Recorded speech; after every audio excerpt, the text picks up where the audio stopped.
Good afternoon, everybody, and welcome. My name is David Kearns. I'm the Country Manager for Australia and New Zealand for the Global CCS Institute. And it's a pleasure today to moderate this webinar related to our recent publication, State of the Art CCS Technologies 2025. Today's presentation will be the editor's insights on that publication. You see a QR code at the top of the screen there. If you scan that, that will take you through to the relevant publication for both the report itself as well as our editor's insights that we're talking about today. Next slide, please. Brief agenda. There'll be a brief welcome from me coming up over the next few minutes. We'll then follow with a presentation on the State of the Art CCS Technologies report by Hugh Barlow, followed by a moderated discussion between Hugh and I on some of the topics that we cover, and an opportunity for some audience Q&A at the end as well. So we'll get into that in a moment. Next slide, please. A little bit of background for you on the Institute. Our mission is to accelerate the deployment of CCS as a key technology for dealing with climate change. We're an international CCS think tank with over 200 members across governments, global corporations, research bodies, startups, private companies, and NGOs. And what do? We produce some fact-based influential advocacy. We produce catalytic thought leadership, and we also, at events like this, undertake authoritative knowledge sharing. We're headquartered in Melbourne, Australia, and have offices all over the world, as you can see from our map there. So we have a truly global presence, and I think that's one of the real strengths of the Institute. Next slide, please. A little bit of housekeeping before we start. This webinar is being recorded and will be made available on the website in a few days. So if someone you know wants to see it, tell them that they'll be able to find it there. We will be collecting questions during this webinar. So if you look at the bottom of your screen, there's a Q&A button. If you click there, you're welcome to put some questions in. We don't have a lot of time to get through Q&A, but we will endeavour to get through a few of them towards the end of today's presentation. Next slide, please. Okay, your speaker today. So I've just mentioned before, I'm the moderator today. I'm David Kearns. I'm the Country Manager for Australia and New Zealand for the Institute. And our speaker today is Hugh Barlow. Hugh is Senior Lead for Carbon Capture Technology at the Institute, based in Melbourne, Australia. Hugh's a chemical engineer. Before he joined the Institute, he worked in the industrial gases sector in Australia and New Zealand. His experience includes operation and maintenance and process improvement of air separation units, natural gas liquefiers, pressure swing absorbers, hydrogen steam methane reformers, and carbon dioxide capture facilities. At the Institute, one of his primary outputs is the Technology Compendium, which is the subject of today's webinar, with this being the third edition that he has coordinated. So with no further ado, over to you, Hugh. Awesome. Thank you, David. Next slide, please. Now, as David mentioned, today we are here to talk about the State-of-the-Art CCS Technologies 2025 Technology Compendium. This is our annual publication regarding technologies, and it provides a platform for technology owners and providers to showcase their offerings to the CCS market. This year's edition includes more than 160 technology submissions from over 80 different technology providers. The 2025 edition of the Compendium is our fourth edition, and for the first time we are sharing our key insights that we have identified from developing, compiling, and editing this publication. We've released these insights that we present here today in a publication titled Editor's Insights, which was released late last night my time. You'll be able to find it on our publications archive and on our LinkedIn. Before we continue, I'd also like to extend a thank you to our submitters to this compendium and our members of the Institute for their hard work, efforts, and support in bringing this publication to the general public. Next slide, please. Now, the legal slide. This here is an important slide for all here today to keep in mind when viewing the information in both the Technology Compendium and the Editor's Insights publication. I will not read all of it now, but I do request that you read and refer to this when reading and making use of either the Compendium or the Editor's Insights publication. To summarize this slide into 5 long sentences, the Technology Compendium is a voluntary, free-to-enter publication and not an exhaustive list of all technologies available today. There are providers missing, as we did not receive communications from or submissions from them, and we are working with them to include them in future editions. The compendium is a compilation of submissions from more than 80 different technology providers. Any claims regarding the technology performance are the responsibility of the company concerned and are not endorsed by the Global CCS Institute. The Global CCS Institute has endeavored to ensure that the information present is as accurate as possible. However, we make no guarantee regarding the reliability, accuracy, or completeness of this information, and no investment or commercial decisions should be made relying on this document without the express written permission of the Global CCS Institute. The data and insights that we report today and in the Editor's Insight publication are solely a set of observations regarding the information that has been put forward by the technology providers themselves. To the maximum extent permitted, the Global CCS Institute, its employees and advisors accept no liability for the use or reliance on information in the technology compendium or in the Editor's Insights. Now, with that legal stuff out of the way, let's discuss what we've observed. Next slide, please. So in pulling together the technology compendium, we've come to 5 key insights that we've identified out of this, and we'll just run through them here before diving into more detail on them. First one that we've picked out is that reported energy consumption from the capture technologies that did report have given numbers below the benchmark expected for capture technologies. Industry applicability and coverage was very diverse across the board in many cases. And focusing in specifically on the low partial pressure applications, we're seeing a growth in deployment and innovation in that area. Capture, transport, and storage technology also showed strong commercial readiness, and we've also seen a continued growth in submissions to the compendium. Next slide, please. So for our first insight that we're talking to today, the reported energy consumption was shown as below benchmark across a range of different technologies within the compendium. In the 2025 edition of the Technology Compendium, we had 2 separate energy parameters that could be reported by the submitters in the capture section. The first is the specific regeneration energy, which in the Technology Compendium is defined as the amount of energy, thermal, electrical, or both, to capture CO2 and regenerate a technology for continuous operation, excluding the impact of waste heat. Energy consumption in the compendium is defined as the energy, thermal, electrical, or both, involved in the operation of a technology across the entire system of capture, including the impact of waste heat integration or other energy integration systems. Of the 29 technologies that reported specific regeneration energy, all were reported here with a midpoint below 3 gigajoules per ton of CO2.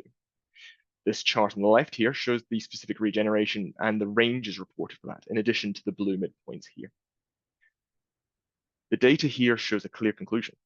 While MEA Tech 30 has been generally considered an excellent first generation reference solvent for carbon capture applications, it is now completely outclassed by technologies present in the compendium. This includes chemical solvents, membranes, cryogenic systems, solid absorbents, and hybrid systems. The majority of reported specific regeneration energies in the compendium fall between 1.7 and 2.5 gigajoules per ton of CO2, well below the typical regeneration energy range for MEA at 3.5 to 3.7. This is a key focus for a lot of technology providers and owners, as reducing energy consumption reduces a key cost in CCS. In our report that we released in January 2025, Advancements in CCS Technologies and Costs, our own modeling of the MEA typical amine plant had the reboiler at around 70% of total annual costs of capture. Now, a note on this chart here, technologies 1 and 2 are physical solvents that operate in high partial pressure environments and so are expected to have relatively lower regeneration energies, as by reducing the pressure, CO2 can be liberated from the solvent. Further, several providers declined to provide information relating to the specific regeneration energy or energy consumption, which were optional due to the sensitivity of these values to both plant design and the concentration of CO2 in the flue gas. Next slide, please. Now, second insight that we pulled out of the compendium relates to where the different technologies could be applied in different industries. We've seen a diverse range identified by our submitters. In the compendium, one of the parameters that could be identified was the target industries, where technology providers could report which industries their technology is applicable to or where they're targeting deployment in. This slide here has a summarization of the information in that parameter, looking at the top 10 target industries that were identified. Of these, the top three mentioned in the compendium were power generation, cement, and steel. This data here, in terms of the target industries, mirrors the emissions intensity, volume, and the critical nature of CCS in decarbonizing certain industries. A number of other providers also indicated that they had no preference to any industry in particular, and would state anything along the lines of general post-combustion flue gases. In total, more than 14 distinct sectors were identified with at least 5 different submissions. And you can see the remainder of the top 10 in terms of the diverse range where CCS could be deployed to. This wide range of potential target industries highlights the growing confidence within the CCS sector to handle point sources from various streams.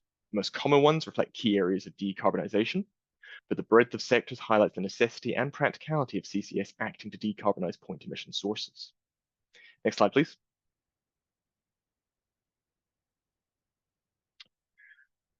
Now we're focusing on one specific sector for the low partial pressure applications. CCS, while established in several areas, we are beginning to see a noticeable trend in both generally in CCS and also in the technology compendium about the growth and interest and deployment of carbon capture technologies to low partial pressure applications. Low partial pressure refers to point sources of CO2, usually at around atmospheric pressure, with a relatively low concentration of CO2. Typically, this is in reference to natural gas power generation, where CO2 concentration in flue gas ranges between 3 and 5%. This is significantly lower than that of other point emission sources, such as coal power generation or cement facilities. Because of this lower partial pressure, natural gas power plants have generally been considered more challenging to capture from. However, in this latest technology compendium, the trend of growth is reflected in both the reported source concentration that technologies can address, with some reporting down to at or below 3%, as well as the reported key projects. Here we see a selection of the projects that are tracked in the Institute's core project database and the technologies that have been deployed on each of them.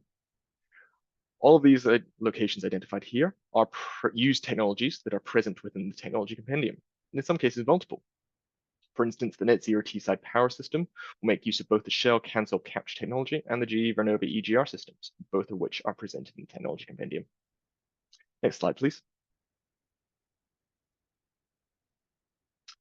Coming back to that earlier comment that CO2 capture is established, this insight further highlights it when we talk about the commercial readiness of capture, transport, and storage technology. A little bit of history. The first recorded patent for CO2 capture from a gas stream to sweeten the gas for further sale and use was lodged nearly 100 years ago in the 1920s. The first capture from a post-combustion flue gas stream was in 1978 at the Searles Valley Minerals facility in Trona, California. In many industries today, such as ammonia and hydrogen production and petrochemicals, the capture and removal of CO2 is an established practice with technology in regular commercial service. In the 2025 Technology Compendium, technology providers reported their current technology capability using the Qualitative Technology Readiness Level system. For the compendium, the assessment guidance is outlined on page 6 of the compendium under the editor's note heading. A reminder, any claims regarding technology performance are the responsibility of the company concerned and are not endorsed by the Global CCS Institute. To be included in the 2025 compendium, a technology submission to have a TRL of 5 or more.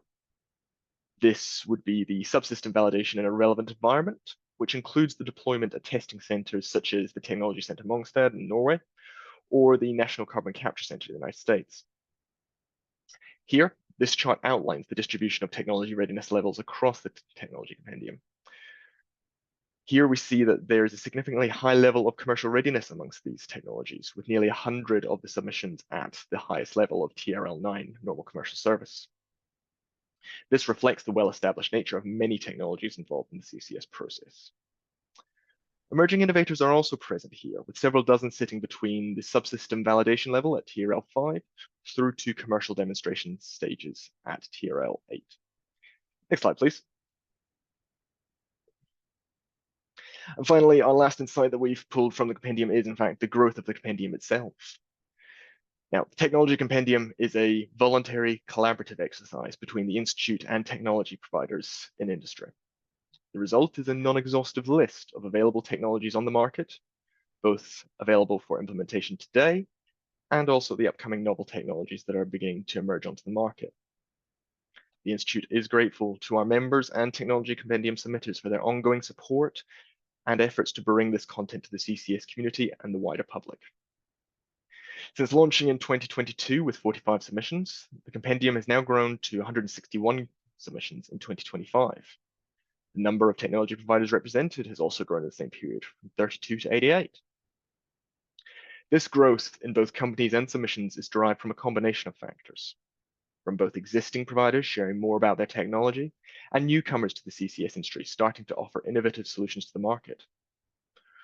With more companies and submissions represented, the Technology Compendium better serves its purpose as a key reference publication for CCS developers, proponents, and advocates to better understand and engage with CCS technology providers. And that is all the insights that we've got to have. So next slide, please. And David, I believe that's us coming back in for a wee chat. Yes, indeed. Thank you very much for that, Hugh. Appreciate that. Can we go to the list of topics again, please, Elena? Thank you. I think the first point that I was sort of interested in fleshing out a little bit was on this reported energy consumption. In particular, the very broad range of energy consumption numbers that were on that chart.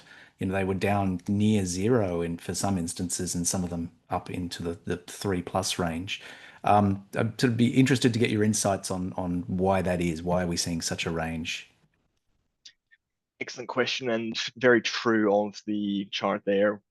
We do have a visibility of a very large range for these technologies, and it comes down to the reason which some were not willing to provide information for. There's a very large range of different flue gases we are dealing with, some at that very low partial pressure, some at a very high partial pressure, and these all impact how much energy is spent to capture CO2 from the stream, purify it, and then on send it to transport and eventually storage. Yeah, and look, I think that's a very good insight, and also the point that the energy consumption is not a static thing. That when you operate a plant, the energy consumption can actually move around depending on how heavily loaded your plant is, or what particular operating temperatures you pick, and so on. So when we see those benchmark numbers, those variations are reflected by the heights of the bars that you've got a range. So it's when people talk about how much energy does it use, it's never one number. It's always a range of numbers. Oh, Um, yes, especially when you start including things beyond the initial capture plant itself, say the utilities as well, the ambient temperature and how warm the cooling water is as well. Yeah. yes, yes, indeed. I think the second point was this growth of low partial pressure applications. So for the audience who are not aware, low partial pressure just means low concentration of CO2 in the gas concerned. We're seeing a real growth of projects out there that are deploying various technologies for capture, particularly from natural gas power generation. That's an area that has not seen a lot of development historically. Can you talk a little bit about is how technology improvement is sort of enabling these to suddenly start to get built? So in terms of technology improvements, I do want to highlight as well that the one of the first plants to capture from low partial pressure applications was actually started in 1991 at the Bellingham, Massachusetts Northeast Energy Associates plant. So we have had the technology capability to capture from low partial pressure for a significant amount of time. We're getting better. New solvents are coming onto the market, improving the absorption capacity, improving the rate at which CO2 can be pulled into the solvent itself in these cases for many of these low partial pressure applications, as well as also improvements to energy, as we've just discussed. Mm, But it's also a matter that there needs to be the incentives to drive forth the deployment of these technologies, accurately valorizing how the CO2 that is emitted to atmosphere actually impacts us, the appropriate regulations and policy frameworks in place to transport and store the CO2, as well as control the actual emissions to environment. mm. Yeah, and I think that's a really good insight that technology does not operate in a vacuum. It is very much a component of the overall puzzle when you're trying to put together a CCS project. You need to get the regulatory settings right. You need to have, the project or the host plant that it's attached to will have a bearing, and so on. So very much. Another point I wanted to look at, because this presentation has looked a fair bit at capture. Were there any sort of insights or approaches that you found particularly interesting in the transport or storage side of the technologies that came in this year? In terms of the transport and storage, I must say at this stage that it's slightly beyond where I sit within my day-to-day, but I do keep an eye on it with the compendium itself. We're seeing a number of different systems trying to improve in the MRV space, especially for storage, trying to reduce the costs associated with MRV, which is especially important as we manage a very long time period from the initial injection through to handover at the very end of the project there. So seeing innovation there. Transport technology, we're not yet had a ship in the compendium yet. We have our guidance ready for when the first submitter wants to provide information on it.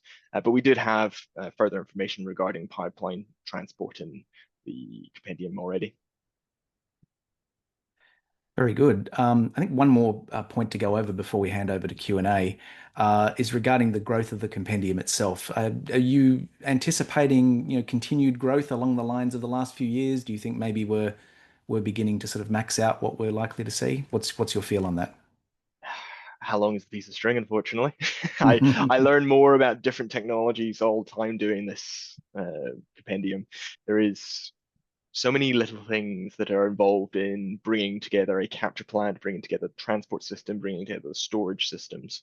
And each time we do this, we seem to bring out more submitters, both members and non-members, who go, oh, yes, we have this. This is useful, isn't it?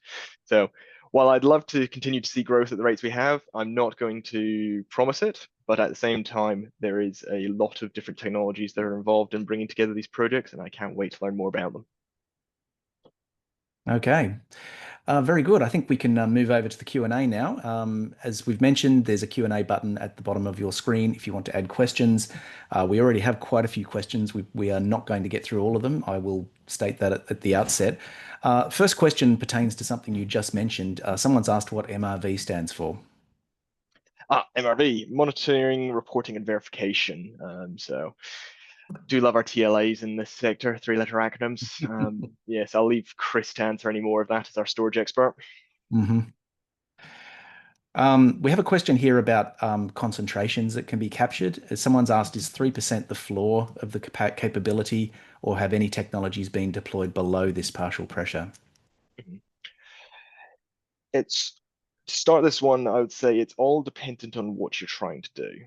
So when I used to work on air separation units, we would remove CO2 from the air before we would send the air into the cold box to liquefy it and then split it into its different fractions, nitrogen, argon, and oxygen. That was just day-to-day operations because we needed to get the CO2 out. Otherwise, we'd end up freezing the CO2 in the cold box. So that technology is deployable, is used day in, day out, and already commercial for that system itself. Doing that for other applications, say in removing from post-combustion sources, say in direct air capture, we are seeing technology being deployed today that can do that down to air concentrations of CO2 for CCS. But again, it comes back to that. We also need to have the incentive to drive forward this technology deployment as well. Okay, thank you. We have a question on water consumption. Someone here who's asked a question is from South Africa and has said that water is a big restriction to technologies in that part of the world, and there's plenty of other very arid parts of the world that would apply to as well. Mhm. What's your sort of comment on CCS and the need for water? Mhm. Good question, and it's one that's actually come up quite a bit in the recent US DOE feed studies, is the constrictions on water affecting the cooling systems for some plants there. There are technologies available for CCS that can operate without significant water consumption. The standard chemical solvent MEA does use water, and that's one of the things that's focused on in the development of engineering plans for that deployment there. Uh, but others, such as cryogenic plants, are talking about primarily using electricity as their driver to separate the CO2 from flue gas itself. Membranes as well were also highlighted as one that uses less water in comparison. So there is options. Further information is in the compendium, and I'd have to direct you there to have a read of that if you're looking for any information on that. It is also a point of note that many flue gases contain water that has to be removed from the gas as Mhm. well. So you actually make a little bit of water in the process of doing carbon capture. Mhm. Probably not enough to run a full cooling system, but it can supplement it. Depends on the whole system, I think. As with everything, depends on the design. Yeah, yeah. Um, we have it's a fairly broad question here asking what are some of the main barriers to CCS being deployed more widely? So we've mentioned here there's a lot of very good TRL9 commercially ready options. It's not just a question of available technology. People have talked about that in the past. Oh, the technology is not ready. I think we've demonstrated here the technology is ready and it's available. So what would you say are some of the main barriers to wider deployment? Sorry to go back to that comment I said earlier, but it comes down to making sure we've got the right frameworks in place, policy and regulatory, to incentivize the deployment of CCS as a tool to decarbonize. If we don't have an incentive to do something, we won't deploy these systems. So making sure that we have that in place, then we can bring into play the technologies which are here and ready to be deployed. Okay, thank you. We did get a question. This is an interesting one on the approximate dimensions or size of the technologies concerned. And that's a very broad question, but maybe just comment a little bit on that. I know there are some technologies that have specifically looked at trying to reduce the size and the footprint of Mhm. these systems. Yes, there are some modular systems that are in play, and you can find them in Technology Compendium that do work to standardize the system they're deploying, try and minimize the footprint, and also incorporate some technological innovations to reduce the overall size of their modular units.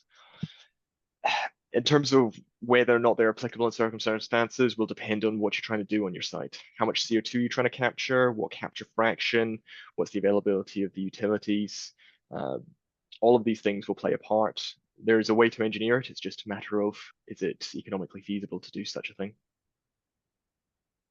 Okay, thank you. We did get a question here asking about asking for a list of technology compendiums. We can only really comment on ours, I think. So we'll stick to our own report for today.